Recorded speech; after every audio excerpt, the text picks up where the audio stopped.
Mr. President, thank you for having us. Thank you, Joe.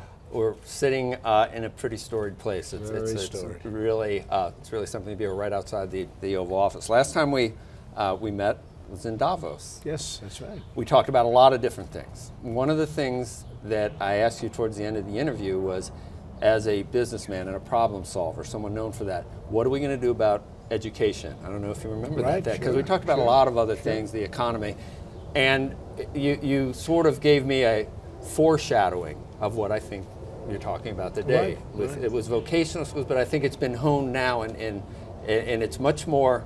The details are ready to come out now on what we're calling, or you're calling, is the pledge to America's workers, right? And reskilling workers. That's right, which we have to do. Spearheaded by your daughter, Ivanka. Ivanka is very much involved, and she's been involved. We have tremendous numbers of people who really are phenomenal in every way, but they're not trained and they're not qualified to take some of the jobs. You report on it all the time, all of the companies that are pouring back into our country.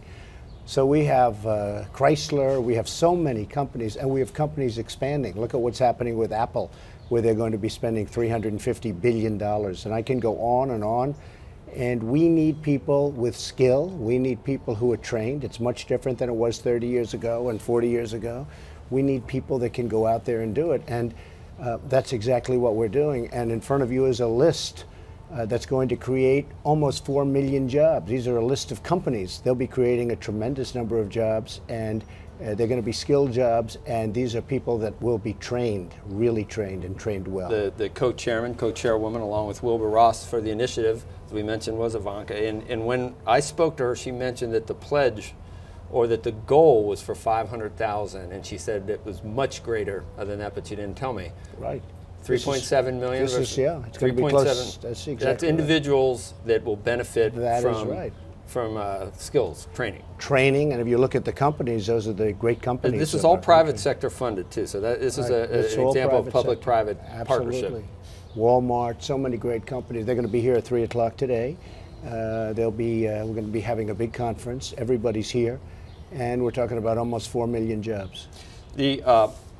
Currently, the economy is pretty hot, running pretty hot. Hopefully not too hot. No, but I think it's maybe as good as it's ever been, ever. I mean, companies, what I really am happy about is a lot of cash is coming back in through the billions and trillions of dollars, as you know, that was overseas, where companies were locked and they couldn't get it back. Now it's coming back hundreds of millions of dollars at a clip. And also, companies are coming back to our country. We have record numbers of companies coming back in. They're pouring back in, and they're going to Michigan, and they're going to Ohio and Pennsylvania and so many different states. And people can't believe what's happening. We're really doing well. Do you worry that is it time for the Fed to be doing what it's doing? Do you think, just to get a policy question in, should they be raising rates on the trajectory that is indicated right now in your view? I put a very good man in the Fed. I don't necessarily agree with it because he's raising interest rates. I'm not saying that I agree with it, and I don't necessarily agree with it. I must tell you, I don't. I'm not thrilled because, you know, we go up, and every time you go up, they want to raise rates again, and I don't really, I am not happy about it. But at the same time, I'm letting them do what they feel is best. But I don't like all of this work that goes into doing what we're doing. You look at the euro, you look at what's going on with the EU, and they're not doing what we're doing, and we already have somewhat of a disadvantage, although I'm turning that into an advantage. You know, last year, and for years, we've been losing $150 billion with the EU nations, with the European Union. And they're making money easy, and their currency is falling. And China, their currency is dropping like a rock, and our currency is going up. And I have to tell you, it puts us at a disadvantage. Now, I'm just saying the same thing that I would have said as a private citizen. So somebody would say, oh, maybe you shouldn't say that as a president. I couldn't care less what they say, because my views haven't changed. I don't like all of this work that we're putting into the economy, and then I see rates going up. I see China, where I mean, look at what's happening with their currency. It's dropping like a rock. And the partly EU, because of some of the trade. Well, it's also like I think I'm helping. Okay, you want to know the truth, because I'm doing something. We're going to, you know, level out the playing field. Can we talk about that in the context of the stock market after the election? Well documented, was up at 1.40% or so. It's consolidated those gains and held on to the lion's share of those gains. Does that go into your thinking in terms of if we're ever going to address some of these? This is the time. This is the time. This is the time. Is there a time when you know the expression, we're playing with the bank's money, right? We're up almost 40%. Is there a time when you say, God, things are going so great with the economy, I'm worried about the headwind of trade, given that we have a tailwind with tax reform and deregulation and all these great things happening? Do you look at it as, well, we've got all these tailwinds, we might as well have one headwind, or does there come a time where you say, look, I need to pull back a little and get what I can, but maybe not everything I want? So, Joe, I could have a much easier life if I wanted to do it incorrectly. It would be much easier for me. Sitting here, I could just let all of these countries continue onward with these massive deficits. I mean, honestly, I don't want to use the word because it's a highly respected show, but they are taking advantage of us, okay? I'll use a different set of words. They are taking advantage of us. It's cable, though, if you really want. I know, but it's not as good as the other word. You know what the other word is. You can get away with it on We cable. are being taken advantage of. Okay. And I don't like it, and I haven't liked it for many years. China, $507 billion a year in deficits. With the EU, $151 billion. With Mexico, $120 billion.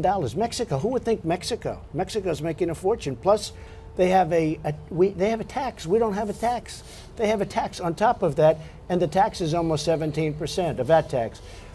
And you look, I could go through every country. I could talk about Japan. I could talk about, they're very good allies. But no wonder they're good. I mean, the deficits, the money they're making off the United States. Now, I would have a higher stock market right now. It's already up almost 40%, as you know, since the election. It could be 80% if I didn't want to do this. But ultimately, what I'm doing is making it so it's right. And we'll also start cutting expenses. Are you seeing some signs, some glimmers of success, of hope from some of these trading partners that they're starting to? Hope. I mean, but are they starting to? What you think is come around? Let me mention just one thing. Yesterday we had our Delivering Alpha conference, CNBC. Steve Bannon spoke, and he was talking about China. Said some very positive things, by the way, about your presidency. But he should. Said for the first time in decades, we're winning against China. They're so scared they don't know what to do. And Kudlow at this point was on as well, who said the guy that may be holding things up is President Xi. Yeah. At this point. I don't want them to be scared. I want them to do well. I really like President Xi a lot. But it was very unfair. So I raised 50. We're down 500. Now, some people would say 375 billion. I'm not talking about million. I'm not talking about pennies. I'm talking about we're down 375 billion. But other estimates could say 507. It doesn't matter. So it's in between there or it's there. We're down a tremendous amount. I raised 50. And they matched us. I said, you don't match us. You can't match us because otherwise we're always going to be behind the eight ball. Would you ever get to 500 though? I'm ready to go to 500. We've got with the midterms on the horizon. What if the stock market were to go down? Well, I actually think that's, well, if it does, it does. Look, I'm not doing this for 20%? Politics. I'm doing this to do the right thing for our country. We have been ripped off by China for a long time. And I told that to President Xi. I said, how did this ever happen? And you know what their answer is? Because I deal with the highest echelons of China. One of the great people of China said, there was never anybody to talk to in the United States. We would put on a trade barrier where you couldn't sell cars or you couldn't sell beef or you couldn't sell your farm products. We would put on, nobody would talk to us in the United States. So we said, hey, that's great. Then we'd put on another one. We'd put on a tariff on cars, 25%, and you charge us virtually nothing, 2.5%, but they don't pay it. So we would do this and nobody would talk. We'd start off at a lower number, we'd raise it, nobody would ever complain until you came along, me. And they said, now you're doing more than complaining. We don't like what you're doing. You know, they think I'm doing maybe too much, but of course they're going to think that.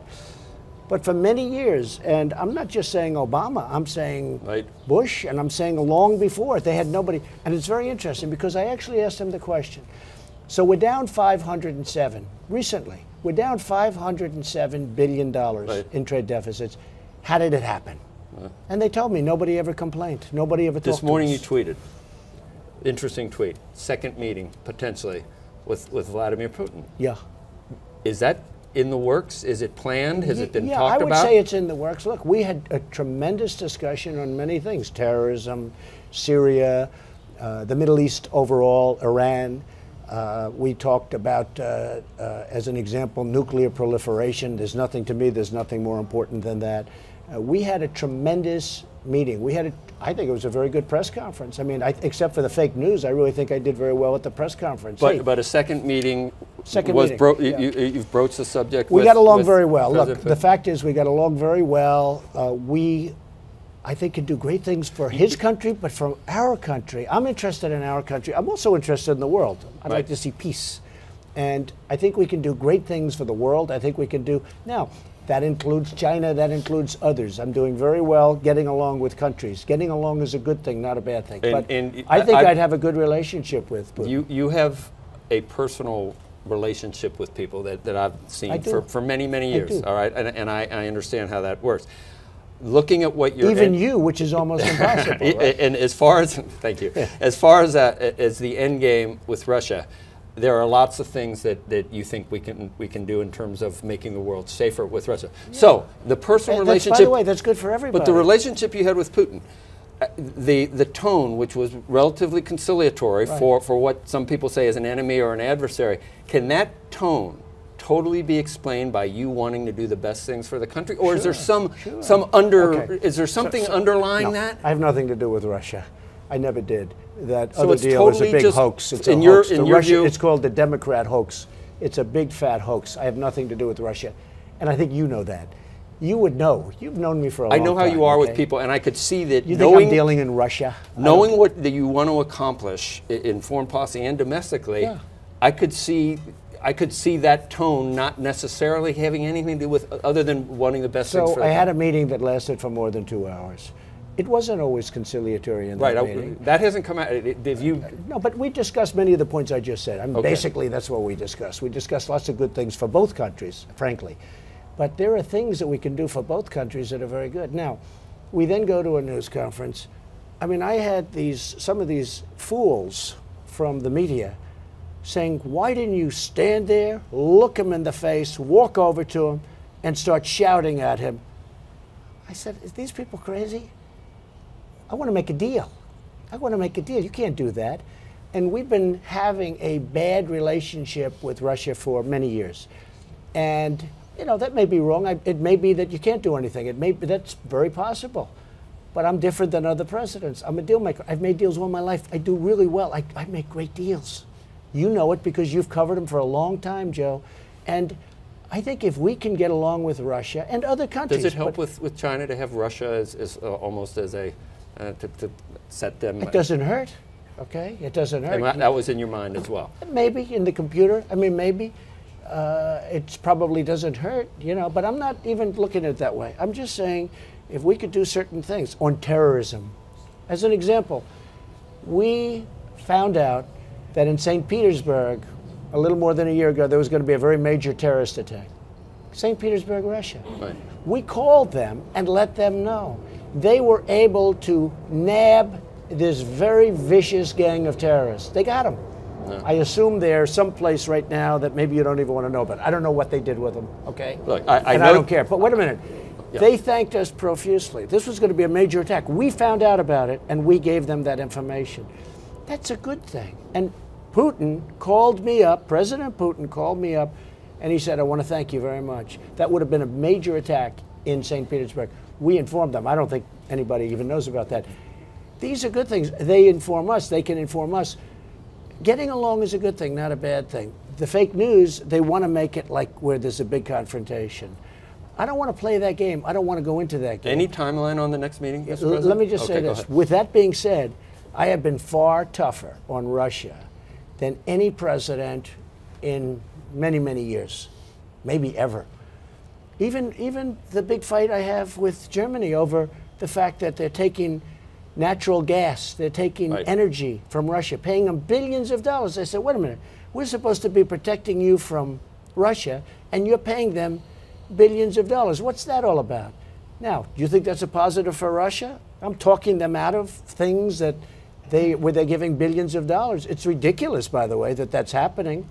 And then on top of that, Germany pays a fraction of what they should be paying for defense. We're supposed to defend them. So they're paying Russia, and we're supposed to defend them from Russia. So you just look at that point. But look at the sanctions I've put on. Look at the diplomats I threw out. Look at all of the things that I've done. Nobody else did what I've done. Obama didn't do it. Obama was a patsy for Russia. He was a total patsy. Look at the statement he made where he thought the mics were turned off, okay? The stupid statement he made. Nobody does a big deal about that. Getting along with President Putin, getting along with Russia is a positive, not a negative. Right. Now, with that being said, if that doesn't work out, I'll be the worst enemy he's ever had. The worst he's ever had. I don't want to end it on that note, No, but I think he knows that. Yeah. But I think he knows that. I'll be his worst nightmare. But I don't think it'll be that way. I actually think we'll have a good relationship. Well, I think it'd be, it's obviously in the two last nuclear superpowers, or at least the two largest. 90%. I think we all, yeah. 90%, think of it, the two countries. All right, Mr. President. Thank you again, very much. Thank you. Thank I you. appreciate it very much. Thank you.